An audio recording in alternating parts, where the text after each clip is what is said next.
Good evening. Welcome to the Little Theater. I'm Linda Maroney, programmer for One Take Stories Through the Lens, the monthly documentary series we have here at the Little Theater. It usually takes place on the second Tuesday of the month, but sometimes, as in today, not so much. Oh, was that a clap? That was exciting. Thank you.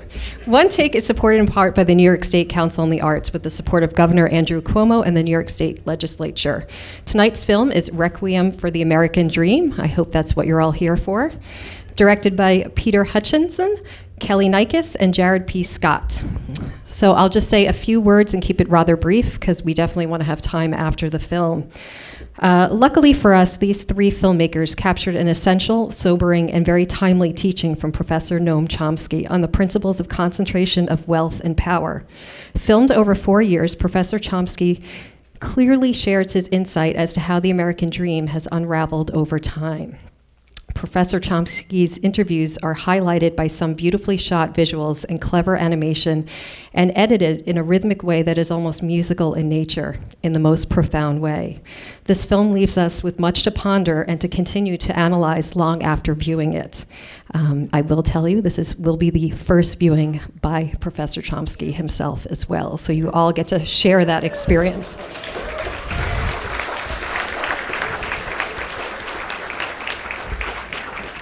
Following this screening, Professor William Fitzpatrick of the University of Rochester will take over. He'll introduce our panel, which includes the three filmmakers, Professor Chomsky, and it will be moderated by Professor Stuart Weaver, also of the University of Rochester. I'm sure all of your cell phones are turned off by now because we have such an incredibly enlightened audience here at the Little Theater. And now I'd like to invite Peter, Kelly, and Jared up to say a few words before we start to roll the film.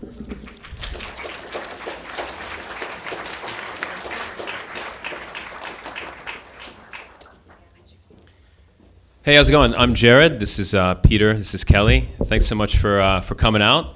And yeah, I think as Linda said, we're thrilled to be able to watch the film with Professor Chomsky for the first time in Valeria. This is exciting for us.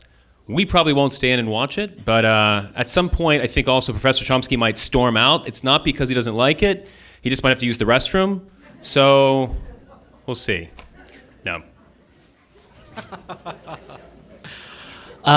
We would like to thank everyone who played a part in bringing this evening together. It's, as Jared said, it's very special for us to watch the film with Professor Chomsky for the first time together. We'd like to thank the Little Theater. We'd like to thank University of Rochester. We'd like to thank WXXI. And as a former resident of Rochester, it's really exciting for me to be here in the Little, where I've seen so many wonderful films before. So thanks for being here. And last but not least, we would like to thank Professor Chomsky for giving us the opportunity to have what I would easily say has been one of the creative high points of filmmaking that we've shared collectively. It's been an extraordinary experience, and I'd like to thank all of you because it's Friday night, and it's beautiful weather, and it's 7:30, and you could be absolutely anywhere. But you're here, you're engaged, you have questions, and we look forward to having a robust discussion with you afterwards. So thank you for helping make this film, which should not have happened. If somebody 3 years ago had given us $20 and a six-pack for the hard drives, I'm quite confident that we would have accepted it gladly. But we persevered, we worked hard. It was a really, really difficult film for us to make because the information is so thoughtful and so dense and deep. But we're overjoyed that we were able to finish it, and to see audiences like this is moving in a way that is hard for me to articulate. So thank you to all of you, and we look forward to having the discussion after the screening. And thanks to my dad.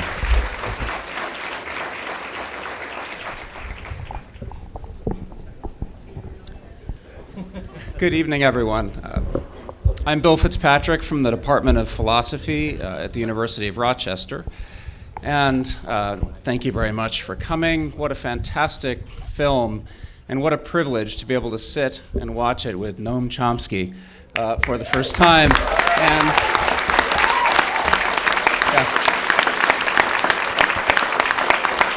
And and with the filmmakers, Peter, Kelly, and Jared. Thank you all so much for making this film.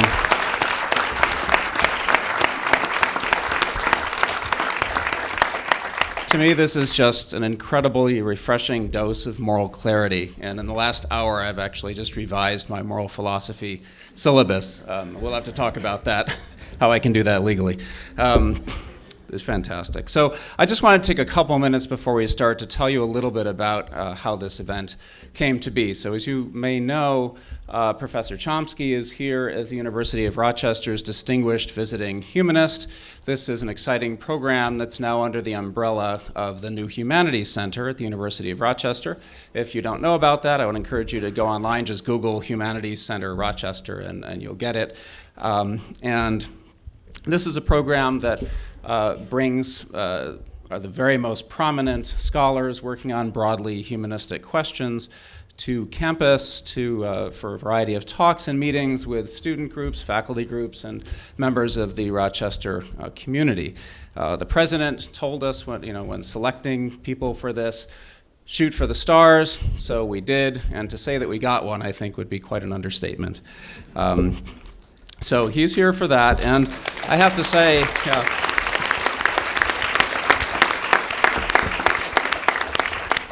we've been working Professor Chomsky pretty hard these past 3 days.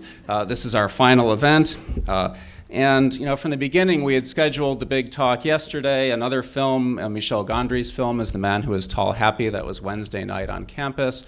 A variety of meetings with students and faculty. But it was thanks in particular to Tanya Bakhmetyeva that we added this event to our program. So I'd like to thank Tanya. She was the one who contacted the filmmakers, thought this would be a great idea. And I also want to thank Bree Merkel from the Little Theater, who contacted us with the suggestion of partnering with the university to screen the film here at our favorite community theater. So that was a wonderful idea, too. So here we are, right, ready to have a conversation with Noam Chomsky and the filmmakers about their film, Requiem for the American Dream, and about the problem of inequality. So now I'd like to introduce my colleague at the University of Rochester in the Department of History, Professor Stuart Weaver, who will handle the Q&A. Yeah, moderate. Thank you. I'm going to borrow this from Professor Chomsky for only one brief moment. I promise. Thank you, Bill, and thank you all for staying here for the Q&A. I didn't see anyone bolt for the doors, so perhaps there was no risk of that. But thank you all for staying. My modest role as moderator is first just to articulate a few ground rules and explain how this will go. We're going to have a microphone which Sia and Celeste will monitor in either aisle here. Is that right, Bree?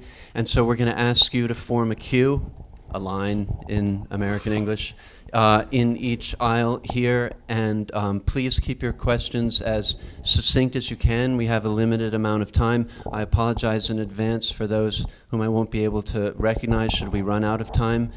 So I'll also be succinct now and just say please keep your questions succinct and limit yourself to one question only, and not succumb to the temptation of a follow-up question. And as you can see, we have the three film directors, Jared and Peter and Kelly, with us, and we encourage you to direct questions to Professor Chomsky, of course, or to the three directors of the film that we've just seen.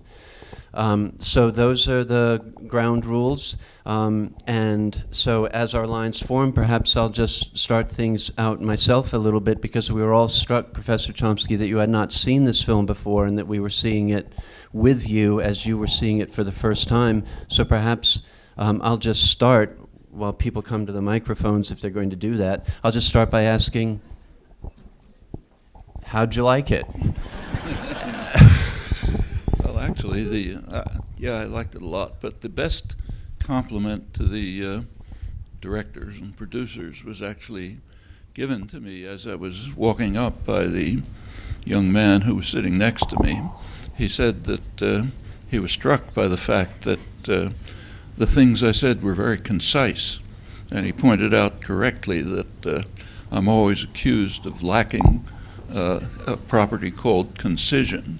In fact, that goes, it's very far-reaching. My kids when they asked questions when they were little, they would sometimes say, "Please, only the 5-minute lecture," you know. But this was very concise. So congratulations.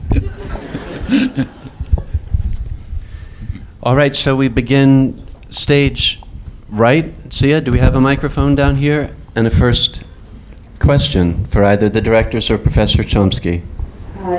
Yes. Beautiful film, Professor Chomsky. I had read one investigative journalism piece on the speculation on Wall Street and how it was self-regulated. Could you clarify that a bit more, what that looks like in concrete terms? The regulation of Wall Street by, say, False regulation.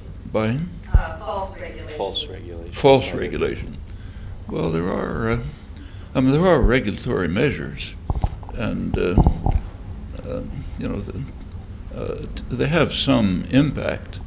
In fact, as was mentioned during the film, in the period when that's my other failure. I never remember where to put the microphone. There are regulatory measures. They can be effective. It was mentioned in the film that the New Deal regulations, which were in force through the 50s and the 60s into the early 70s, they in fact prevented any financial crises. As the deregulatory apparatus began to decline, in part under business pressure, in part under economic theories that said they're no good and so on, you had an increase in crises. There has been an effort to restore some form of regulatory measures, Dodd-Frank. The business world has lobbied very hard to create exceptions. So complex derivatives, for example, much of the shadow banking system has been kind of exempted from regulation by lobbyist pressure. And there's going to be constant pressure, we can be certain of it, from systems of power to prevent any constraint on their expanding their power and the profit. And the only counterforce is you. To the extent that the public fights back, effective systems can be created, not only to regulate the big banks, but towards the end there was a comment about how any system of hierarchy and domination has to demonstrate its legitimacy, and if they can't, should be dismantled. And that challenge should be imposed to the institutions of the financial system very broadly. That's another task for an organized, committed, dedicated population, not just to regulate them, but to ask why they're there. Thank you. We're going to take turns side to side, so over to the left, Celeste. I just have a comment, actually. I'm going to stay very brief. But I'm Pakistani-American, I'm an intervention filmmaker, and in 2009 I shot a film in Lahore, in Pakistan, which was a broad survey of public opinion about issues that are of interest to Americans. So I asked a wide spectrum of Pakistanis about what they thought about the Taliban, about the war on terror, about American foreign policy in the region, about drone attacks. And most of the people I talked to were actually very astute as far as politics and knew a lot about not just Pakistani politics, but also American politics. And they talked at length about how the media is very corporate in America, and so the American public is very brainwashed. But then many of them mentioned you by name and said, but then there's also people like Noam Chomsky in America.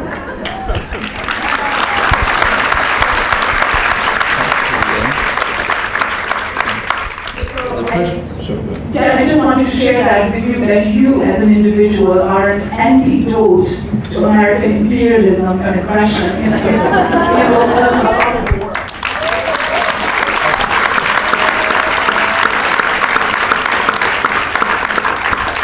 Not much of an antidote, but the general point that you make, I think, is worth amplifying a little. Global opinion is of great significance. And one of the techniques of manufacturing consent is not to report it, literally. So, for example, there are regular polls of international opinion on all sorts of issues, not taken by obscure organizations. They're taken, for example, by the Gallup, the international affiliate of the Gallup polling organization, the main US polling organization. One of the questions they ask is, which country is the greatest threat to world peace? By an overwhelming margin, the United States wins. Second is Pakistan, way down below, and that's inflated by the Indian vote, of course. And the countries that we call the gravest threat to world peace, like Iran, are barely mentioned. Well, how many of you read this in the newspaper? Basically zero. It wasn't reported. I think there may have been one report in some tabloid in the United States which said, look how crazy the world is, or something like that. But it's just not reported. A couple of weeks ago, there was a poll taken among young people in Iraq, Yemen, a couple other countries, I forget which, maybe Pakistan. It turned out about 90% hate the United States. Why? Well, there are reasons for it. Do Americans know about this? Very little. I mean, it's not that the editorial boards of the newspapers can't read the Gallup polls. Yeah, they can. It's just this is not the kind of information that would be good for people like us to know. You can find it with great effort. You know, it's an open, free society. Nobody's, they're not going to kill you for saying it or for repeating it, but it's not known to the general public. And it's important. We should ask ourselves, we should be concerned about the fact that 90% of young people in the countries we theoretically liberated hate the United States. Where do you think ISIS comes from? We should ask why overwhelmingly the population of the world regards the United States as the gravest threat to world peace. I mean, are they crazy? Is there a reason? Is that something we do? Well, you know, those are things that people like us should be concerned about. And I think you're right to bring up the question of what public opinion is in Lahore. I'm sure it's not very different from this. Thank you. That was an object lesson in how you take a compliment and turn it into an opportunity for thoughtful commentary. Hi, Professor. Thank you so much for this opportunity, and I'm really grateful for the experience. Thank you for coming. My question's in regards to technology. With low-skilled and high-skilled labor being outsourced towards machines, do you believe this will result in a positive or negative relation towards income inequality in the future? And do you think, actually, I'll leave with that. Once more. With technology replacing people in the workforce, do you believe this will lead towards the wealth gap lessening, or like where do you see the trajectory of this going? So would the rise of technology jeopardize jobs and so on? Is that the question? Or lessen income inequalities. Lessen income inequality. Well, actually, technology is kind of neutral. Depends how it's used. There's a lot of talk about robotization and so on, eliminating jobs. There's no sign of that. Absolutely no sign of it. In fact, there's if you just take a look around the country, any city you look at, any place, there's a huge amount of work to be done. I mean, infrastructure is collapsing. The educational system doesn't have enough teachers. People can't find medical aid. I mean, everywhere you look, there are huge numbers of problems. There are huge problems of work that has to be done, that ought to be done to improve the society. There's plenty of people who want to do the work. In fact, the participation of the labor force in actual potential labor force, and actual labor is quite low. So plenty of people want to do work, a lot of work to be done, plenty of resources. As was mentioned in the film, corporate profits are going through the roof.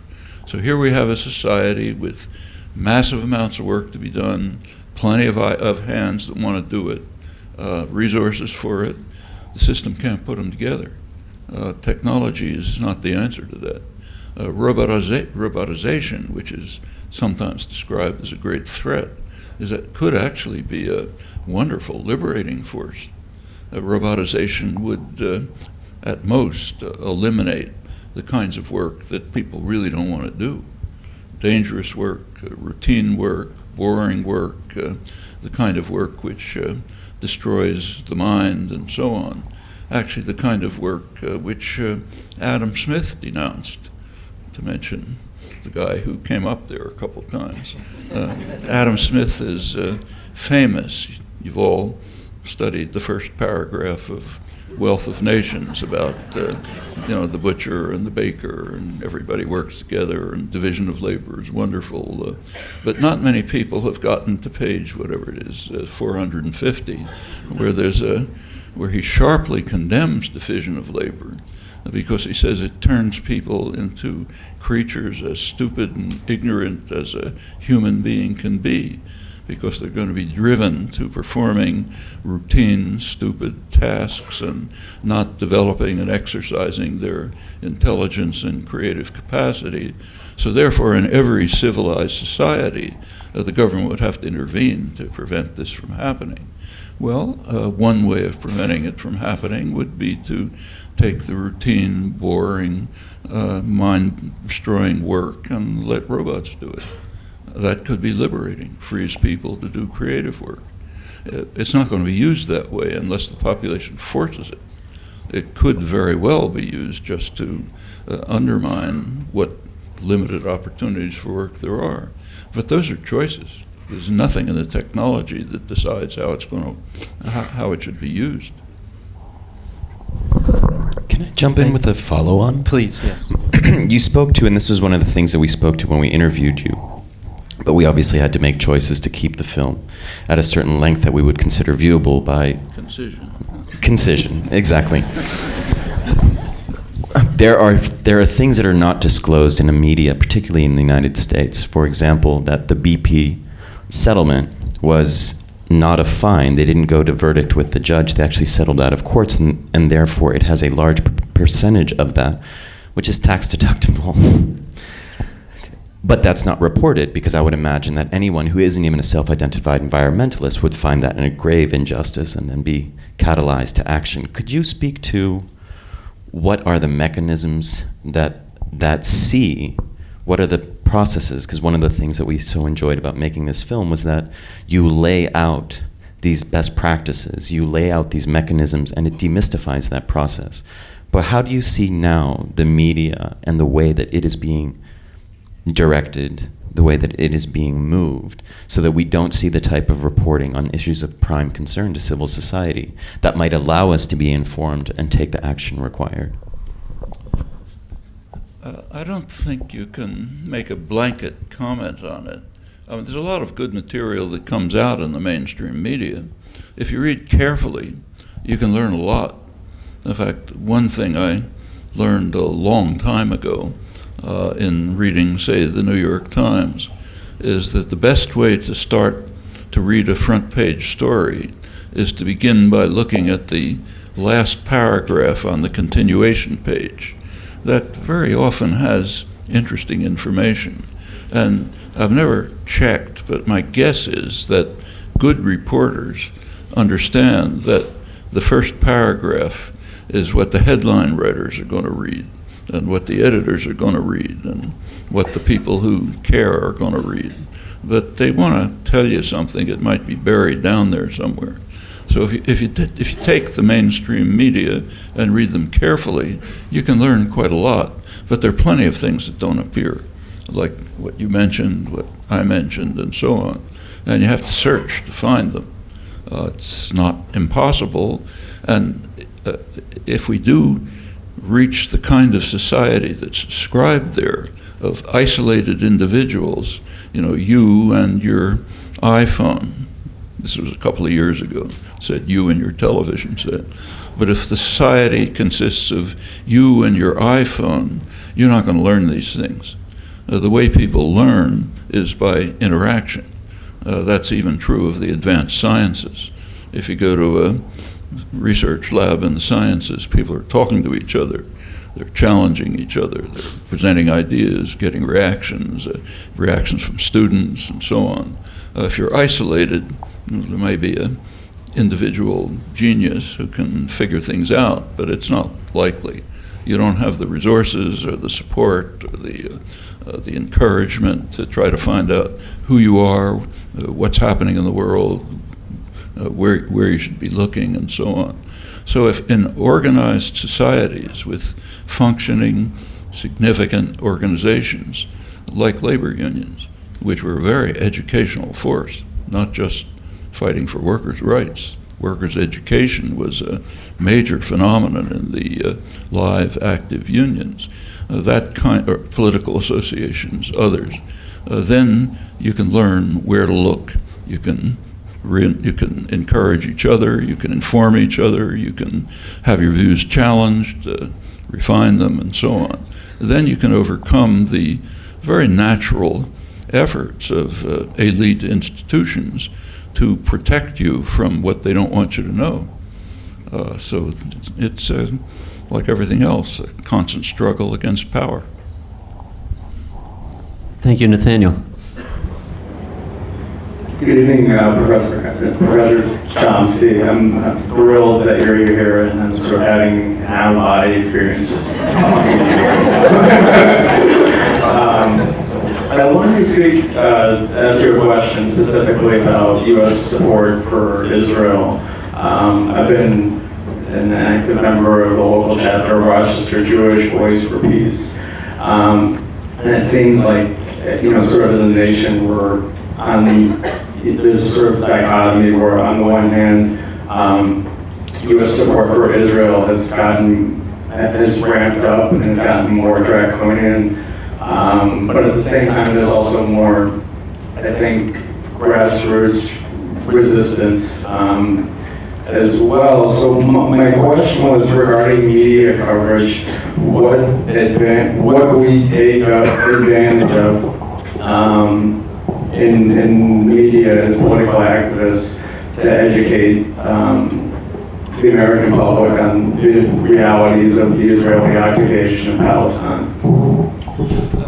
Well, first of all, let's take the phrase U.S. support for Israel. That's a pretty misleading phrase. Does U.S. policy support the population of Israel? It supports Israeli government policy, but to call that support for Israel means presupposing that state policy is designed and implemented for the benefit of the population. And I don't think it is. I think Israeli state policy for quite a long time, in fact you can kind of date it, has been very harmful to the interests of the people of Israel, let alone the Palestinians and others, Lebanese. And there's good reasons to believe this. One of the things that doesn't get reported. So I think if you look at the history of both U.S.-Israeli relations and Israeli policy, there was a very fateful decision made in 1971. You can find it if you do some research. It's not in the main books. In 1971, February 1971, the president of Egypt, President Sadat, offered Israel a complete peace treaty, full peace treaty, anything you want, in return for Israeli withdrawal from the occupied territories, and in fact he only meant the Egyptian Sinai. So in fact, in return for Israeli withdrawal from the Egyptian Sinai, Israel could have had full security. Okay, they had to make a decision. Do we want expansion or security? if the government cares about the welfare of the population, they would say, of course, we want security. They didn't. They said, we want expansion. Expansion at that time meant driving tens of thousands of Bedouins out of their homes in the Sinai, building settlements, and a permanent state of war.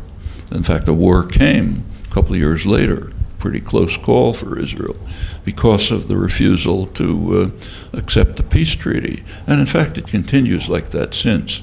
Policy is designed in favor of expansion, illegal expansion, which is highly coercive and destructive of Palestinian society, but also leaves Israel in a constant state of being embattled, constant state of threat and internal moral disintegration, sharp shift to the right, very harmful effects on the society. Now that's not unusual. Governments are not in business to benefit their populations. U.S. policy is pretty much the same.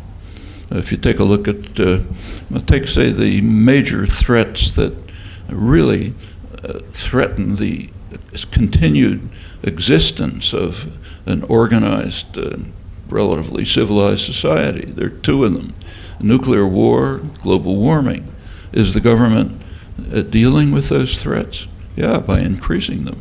And this has been going on for a long time. Government policy is designed to implement state power and the power of dominant elements within the society. Here it means mainly the corporate sector. The welfare of the population is secondary and often not cared for at all. And this is true of what's called U.S. support for Israel. Well, that's not your actual question, but I think that's something. I'm sorry about the lack of concision. This is the 10-minute lecture, but I think that's something in the background that always ought to be thought about. Now, as far as U.S. support for Israeli state policy, that has many roots. Some of the roots are simply geostrategic, since the current U.S. policy towards Israel was pretty much founded in its current form in 1967. Before that, it was kind of a mixed story. But in 1967, Israel performed a great service for the United States and for the radical Islamic states that the United States supports. The United States typically has supported radical Islamism in opposition to secular nationalism, just as Britain did before it, and for good reasons. So the most extreme radical Islamic state in the world is Saudi Arabia, our main ally. At that time, there was a conflict between radical Islam and secular nationalism in the Arab world, between Saudi Arabia and Egypt. And Israel destroyed secular nationalism, supported radical Islam, the oil dictatorships. U.S. aid to Israel shot up, and policy was really shifted to support for Israeli power, Israeli state action. 1970, once again, Israel made a great contribution to U.S. power in the region. 1970 was, there was a Palestinian uprising in Jordan, and Jordan's a U.S. ally, U.S.-British ally. It was crushed by a Jordanian force, it's Black September. It looked for, and the U.S. was very much in favor of that, as was Israel. It looked for a moment as though Syria might become engaged to protect the Palestinian population who were being decimated in Jordan. U.S. didn't want that, but the U.S. was in no position to intervene. If you remember that time, spring of 1970, it was right after the invasion of Cambodia. The country was blowing up, the colleges were closed, people were, marching on Washington and so on. The U.S. couldn't get involved. So it requested Israel to mobilize its forces to threaten Syria to back off, and they did. And Black September went on. U.S. aid to Israel quadrupled that year. And so it continues. There's many, Israel has become what's called a strategic asset, performs many actions supportive of U.S. power. So say under Reagan, the U.S. Reagan wanted very much to participate directly in what was virtual genocide in the Guatemalan highlands. But Congress, under popular pressure, had restricted U.S. participation. So Reagan had to form an international terrorist force to take over for him. Israel was in the forefront. They did the training of the Guatemalan officers. They provided the arms. Until today, the Guatemalan armies uses Israeli arms and use Israeli training. This kind of thing goes on all the time. That's one factor. But there are other factors. One critical factor is the United States happens to be an unusually religious society. By international standards, there are very few societies where there's as much religious extremism as in the United States. And a lot of the religious extremism is a version of evangelical Christianity, which is pretty much the base of the Republican Party, which happens to be both violently anti-Semitic and strongly in support of Israeli policy. If you look at the theology, think of the theology. The idea is we should work to create Armageddon when everyone gets destroyed. The saved souls rise to heaven. The Jews go to permanent damnation. You can't be more anti-Semitic than that. Even Hitler didn't call for that. Actually, in some versions, 160,000 Jews find Christ in time, and they're saved. The rest are gone. But that means supporting the harshest, most extreme Israeli policies, maybe even trying to create a war between Israel and the Arab states. Then we'll get, the battle, Armageddon, the whole story, and then saved souls. That's a big part of the American population. And in the Republican Party, it's a large part of the base. There are other factors, too. They've never been studied, so this is kind of a speculation. But I can't give direct evidence for it, but you might think about it. If you look at support for Israeli state policy around the world, it's concentrated in the Anglophone countries, the United States, Canada, and Australia. What's special about those countries? Those are settler colonial societies, societies in which European settlers came and essentially wiped out the indigenous population. What's Israel? It's a secular colonial society in which first European, later other Jewish immigrants came in, and they're essentially trying to get rid of the domestic population. You can't just massacre them anymore the way it was done in the 19th century, the way we did it. But these are similar. I suspect, this is suspicion, that there's a kind of a cultural sympathy to redoing our history.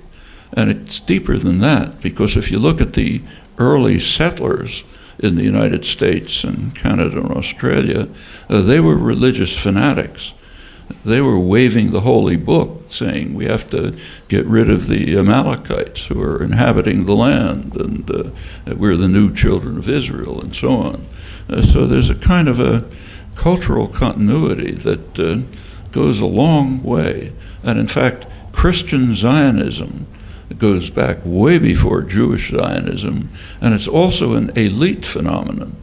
So for example, when Allenby conquered Jerusalem in 1917, if you look at the headlines in the major press, it was, Richard the Lionhearted finally gets rid of the Islamists who had conquered Jerusalem. We finally won the Crusades. Members of President Roosevelt's cabinet, like Harold Ickes, one of his main advisors, called the return of Jews to Israel the what was then Palestine, the greatest event in history. God's word is being fulfilled. This is really a deep part of American culture and British culture and the Anglophone societies. And there is a powerful lobby. My own view is its influence, while real, is kind of exaggerated, but it's there.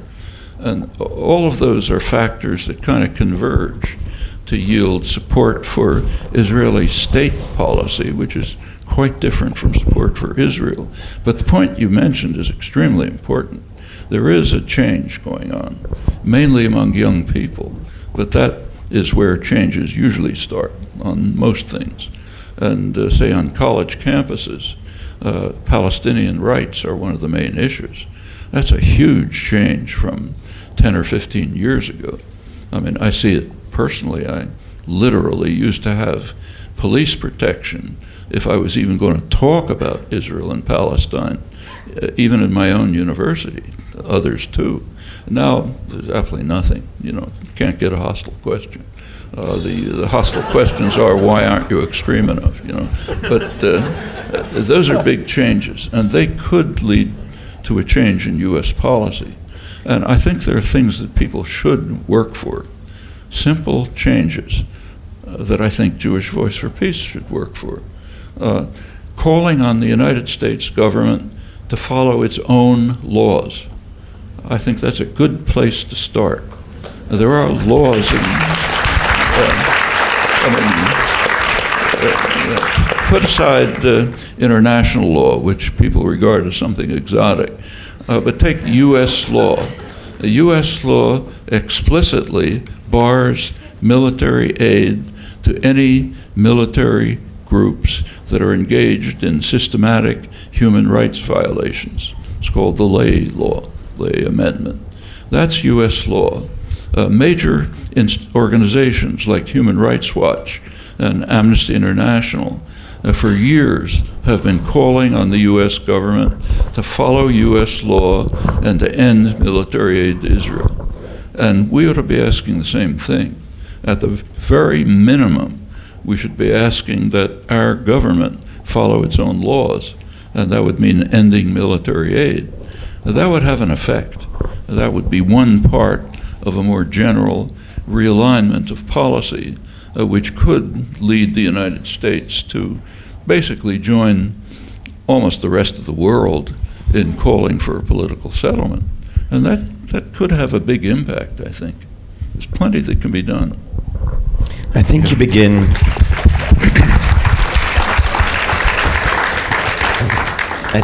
to get an idea of why it took us 5 years to make this film.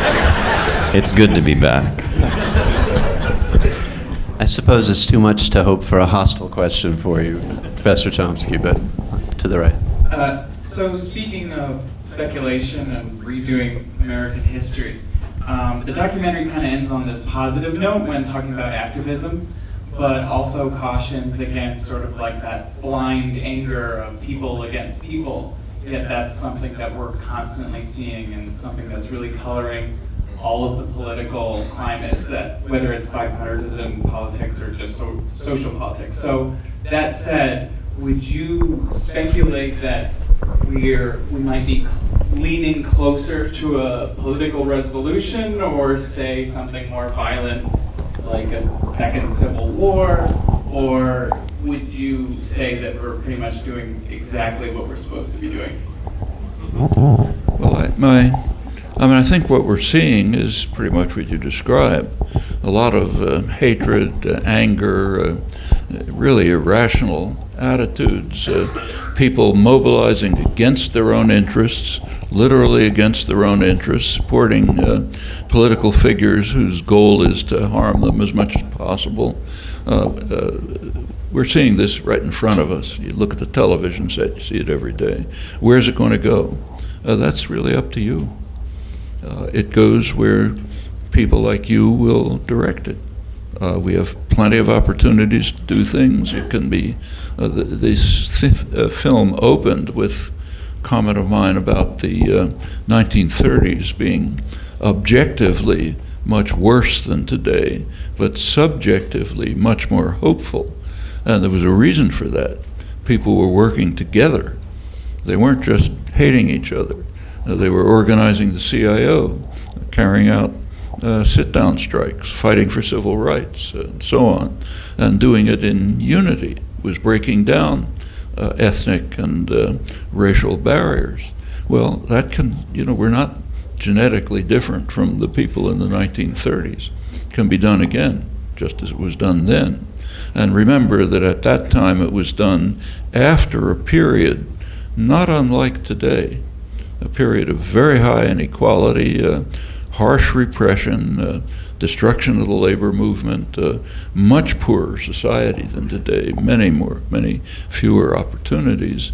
We can pick up the same thing and turn the current developments in that direction. But it's got to be done. It's not going to be happening by itself. Hi, Professor Chomsky. My name is Jake. I wanted to start by thanking you for your timely response to the email I sent you when I was 16 years old. It's very much appreciated. My question was, a lot of the film dealt with the struggle between the forces of democracy and those that would seek to curtail it. And many people might therefore find it surprising that you identify yourself as an anarchist. And I was wondering if you could talk about the intersection between those two principles, anarchism and democracy. Between anarchism and democracy? Well, anarchism is a term that's meant all kind of things over the years, but I think the core of anarchist principles is what was mentioned at the end of the film. And this comes straight out of the Enlightenment, and classical liberalism, any system of domination, hierarchy, oppression, whatever it is, from a family to international affairs, has a burden of proof, has to show that it's legitimate. If somebody's giving orders and somebody else is taking them, you have to have a justification for that. It's very rarely possible to give a justification. And if you can't give a justification, then that structure of authority should be dismantled. Step towards greater freedom, greater justice. That's the core principle of anarchism, but that's democracy as well. If you take a look at, say, John Dewey, who was quoted, after all, the leading U.S. social philosopher, straight out of mainstream America, what he was saying is exactly that. He didn't call himself an anarchist, but what he was saying is, as quoted there, that until all of the institutions of society, production, commerce, distribution, information, media, schools, everything else, until they are all under popular democratic control by participants, then, in his phrase, politics will be the shadow cast by big business over society. That's a very reasonable comment, and it generalizes to other institutional structures. So that's democracy. That's our leading philosopher of democracy. It's all the basic principle of anarchism. And it comes straight out of the libertarian element of the Enlightenment and classical liberal thought. So I don't think they're in opposition in any respect. They're kind of two ways of looking at the same kind of problem. Popular decision-making in the hands of people who are concerned with the decisions and their impact.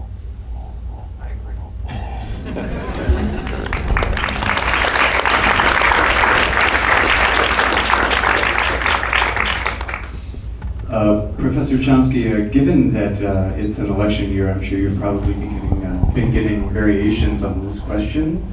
But with the New York primary having happened not too long ago and more people engaging with some of the ideas in your documentary in conversation and actively and in public spaces than usual, I just wanted to ask you which presidential candidate do you feel most closely reflects your understanding of the systemic changes and corrosion or perversion of American institutional life.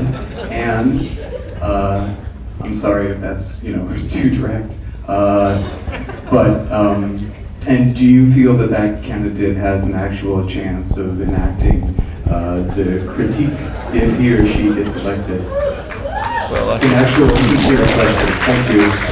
I think if we took a poll of the audience, we'd get about 100% agreement on what my answer would be on the candidate. So it's exactly who you think. But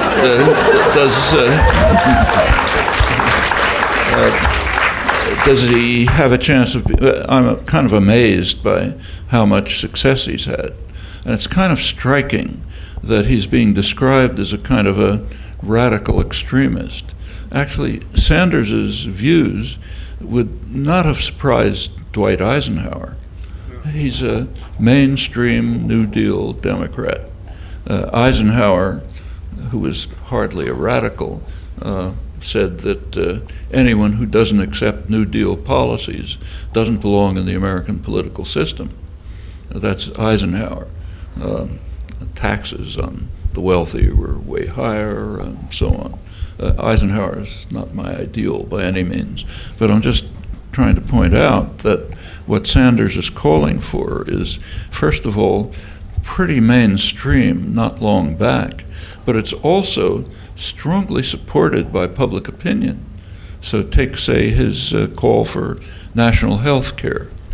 I mean, there are plenty of polls in the United States on what people think about the healthcare system. And it's pretty remarkable that there's very high support, often substantial majority support, for a national healthcare system. In fact, right now, the latest poll I saw, it's about 60% of the population, which is pretty remarkable because nobody speaks for it. It's constantly condemned. It's some bad thing they have in Denmark or something like that. But it's it's anti-American. But everyone's in favor. A large part of the population is in favor of it. When Obama instituted the Affordable Care Act, as you may recall, there was originally talk about a public option, which means national health care. It was supported by about 2/3 of the population. It was dropped, no discussion. You go back earlier to the, say, the late Reagan years, about 70% of the population thought that national health care ought to be a constitutionally guaranteed right. And in fact, about 40% of the population thought it already was a constitutionally guaranteed right. The reason is when you ask people what's in the Constitution, what they say is anything decent, who reads the Constitution. But if it's sensible, then it must be in the Constitution. So 40% of the population thought it was already there. 70% of the population thought it ought to be there. And this is pretty consistent. And the same is true on other issues, like raising taxes on the rich, strongly supported, even by Trump backers and others who pretty often have kind of social democratic attitudes when you look.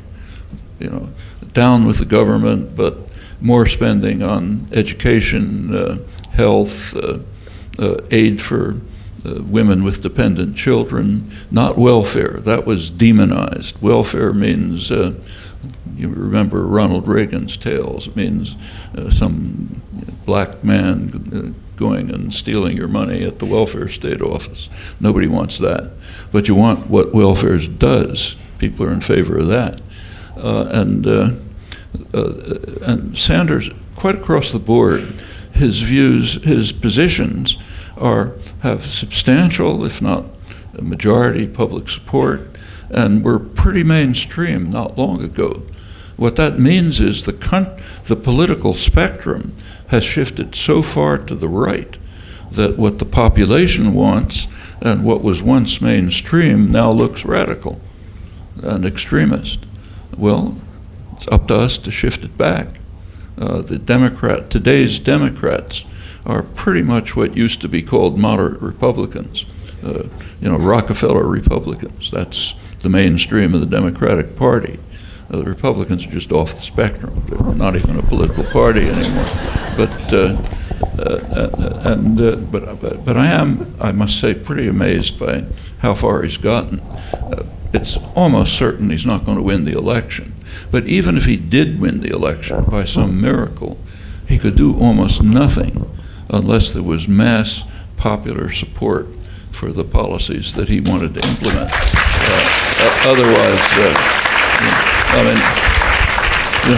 Otherwise, nothing would go through the Congress, the bureaucracy, anywhere else. So the core question is, can that mass popular mobilization be continued and extended and become a functioning force that'll beat back the regressive tendencies that have created a pretty ugly situation in the country? Could you actually speak to, there was something that you had mentioned, the oligarchical nature in the United States as evidenced by the Princeton report that I don't know if, that people might not be familiar. Well, there was a study published by Princeton University, I guess about a year ago, by Martin Gillens, who was mentioned, and Benjamin Page, who's a political scientist at Northwestern. Two of them are two of the leading students of political scientists who study popular opinion and policy. And a study of the relation between popular opinion and policy is a kind of a major component of academic political science. And it's a pretty straightforward thing to study. Policy you can see, public opinion you know of from extensive polling. And the polling is pretty reliable, pretty consistent, gives you pretty good results over long periods.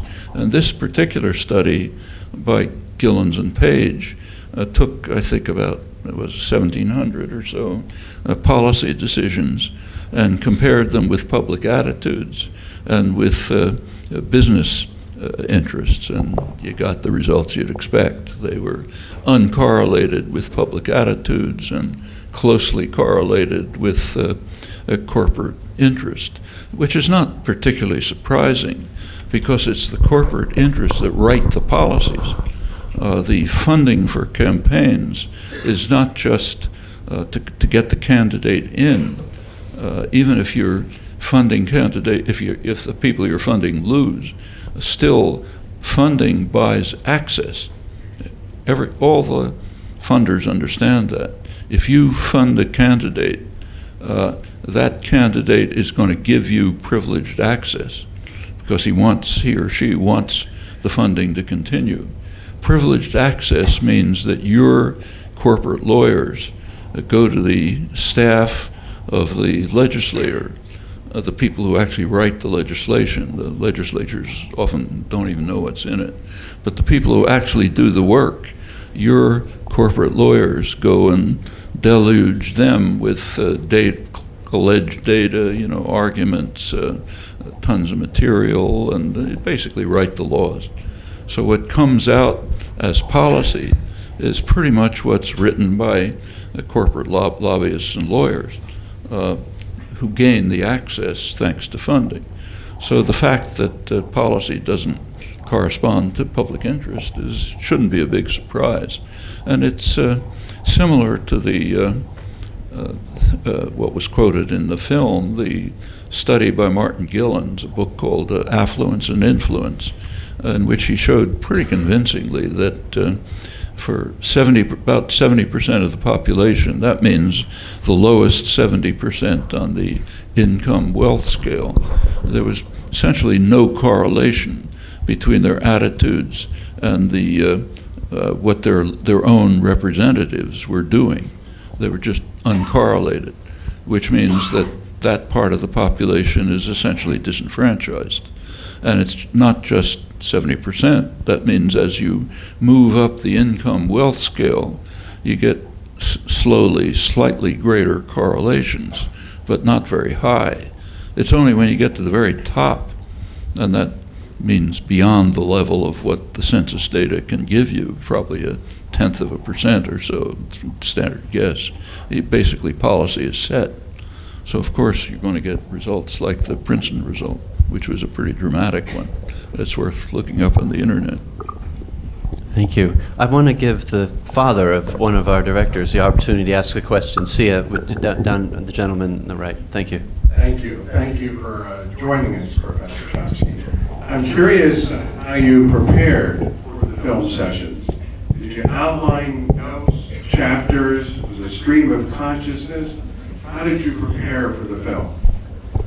For the interviews, how did you prepare for the interviews? How did I prepare for the interviews? Well, to tell you the truth, I'm not sure I was aware that the interviews were going to turn into a film. Did we talk if I was, I've forgotten. Surprise. My wife can tell you, when I go to work, I have several hours of interviews every day. And they kind of all, kind of meld in my memory. That's why we only came up every 6 months, to clandestinely. So they may have sprung it on me. I'm not sure. Bev knew. Bev was in on that. Oh, she was in on it. Yes. Bev is Professor Chomsky's assistant at MIT. Yeah. Michael. So I actually wanted to address this to the directors, and maybe Professor Chomsky can also comment. I thought it was a terrific film. It's very powerful. A little closer. Better. Okay. I hope a lot of people see the film, and I think one possible criticism that I'd be very interested to hear your thoughts about is the possibility that it places too much faith in the power of human rationality. I think much of what the film seems to chronicle is this process of decline of rationality in the public sphere, decline of democracy, et cetera, et cetera. And drawing that very well visuals, Professor Chomsky's perfect embodiment of the virtues of rationality speak very well and very powerfully. But given that these masters of mankind have gotten so good at preying on our irrationality, they've gotten so good at perfecting the means and the instruments for keeping people in this condition where they're choosing to act in irrational ways. I think particularly the power of advertising, consumption, the mainstream media, et cetera, et cetera. What are the chances really that any of these trends are going to be reversed if all that is so powerful as the film seems to make out? Well, if you think about it, the advertising industry, which spends hundreds of millions of dollars a year to create the kind of individual who's focused on fulfilling artificial, externally imposed wants, and who are uninformed consumers making irrational decisions. The reason they're spending huge funds on that is because they think people are rational. Otherwise, they wouldn't bother. They're trying to turn people into irrational creatures, and they're putting huge efforts into it. And I think they're right. They're not wasting their money. If they didn't do that, people would be making rational decisions. And I think the rational decisions would be essentially dismantling illegitimate authority and hierarchic institutions. And in fact, evidence that people are fundamentally pardon? rational. You think that there's evidence that human beings are fundamentally rational?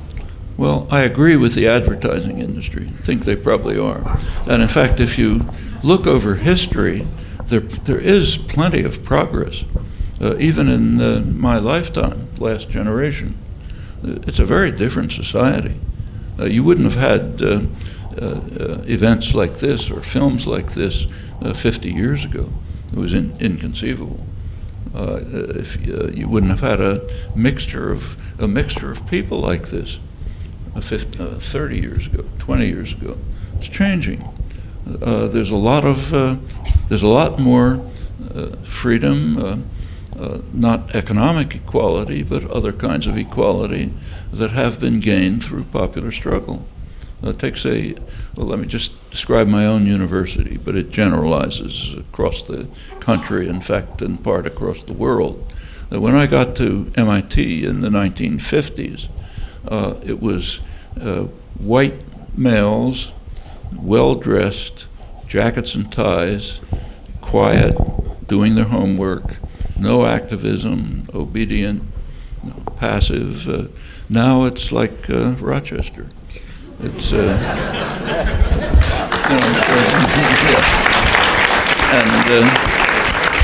though I wasn't at Rochester 50 years ago, I bet it was the same. That was the picture across the country. And it's changed.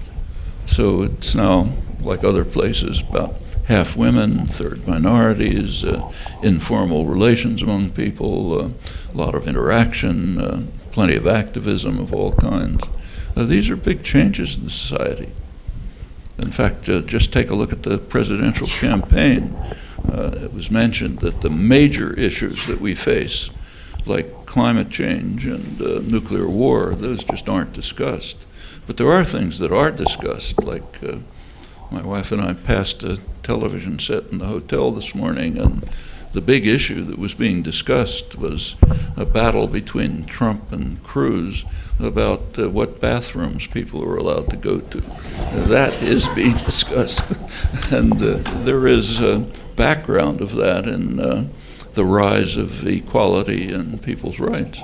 I mean, it kind of makes the campaign look ludicrous, but there's a serious issue behind it.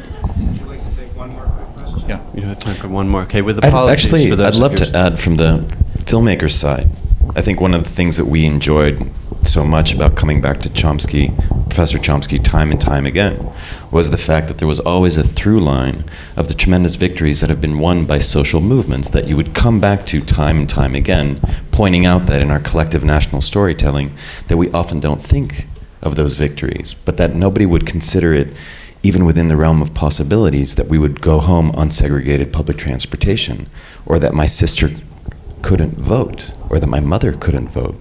So we've had tremendous victories, but what you, I think, pointed out so well in the film is that those only came from the organization of social movements that sacrificed, organized, and fought together, banded together in unity and solidarity to create those rights, and that we now live in an era of tremendous freedom secured by those who did that before us, and that there's no real reason that we can't do so again.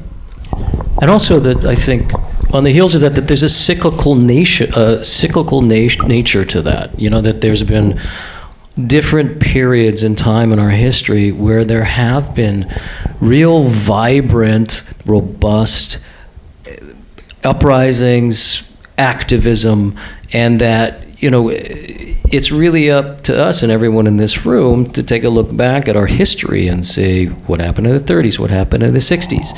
You know, some people would argue that what's happening with the Sanders campaign is another potential variation of that, that it's a starting point for further gains to be made, depending on what Bernie does with this, you know, with this groundswell of public opinion that that he's created. And I think that's been a really valuable thing for us to see, that there's a perspective there. We have to know our history. We have to see that it's up to us, because it is a cyclical thing. A last question from this side. Thank you, Professor Chomsky.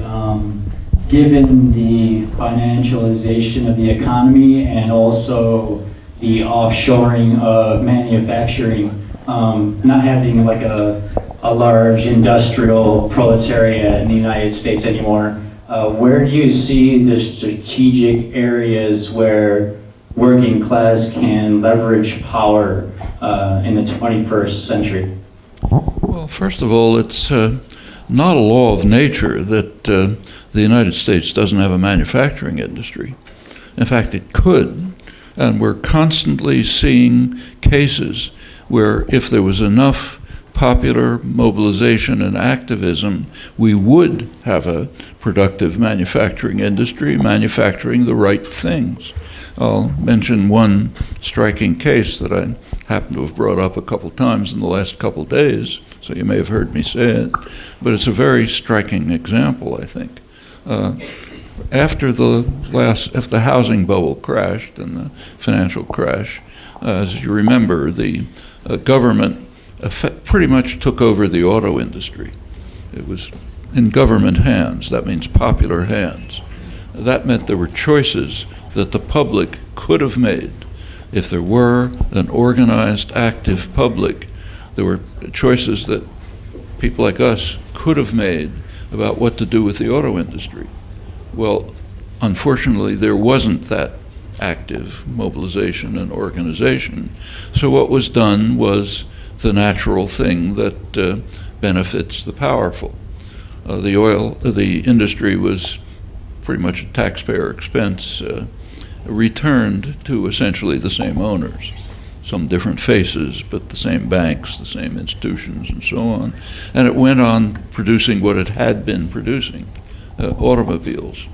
The alternative would have been turn it over to the workforce and have it produce what we need, which is not more cars on the street, but efficient mass transportation for lots of reasons, for our own benefit, for the benefit of our grandchildren, if they're going to have a world to survive in.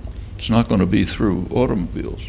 It's going to be through efficient forms of transportation. There's plenty of work to do there. The United States is way behind other countries in efficient mass transportation. And it could be done by the workforce, skilled workforce in that industry. Retooling it wouldn't have been that expensive, and it would be beneficial to them, beneficial to us, beneficial to the future. That was a possibility. And things like that are happening all the time, constantly. That was a very big one, but there's small ones happening. So there's no reason why there can't be a major, why production in the United States can't be beneficial for the benefit of people, of the workforce in the United States, consumers in the United States, and the future of the world. Can be done. Please join me in thanks for Professor Chomsky and the makers of the movie Requiem for the American Dream.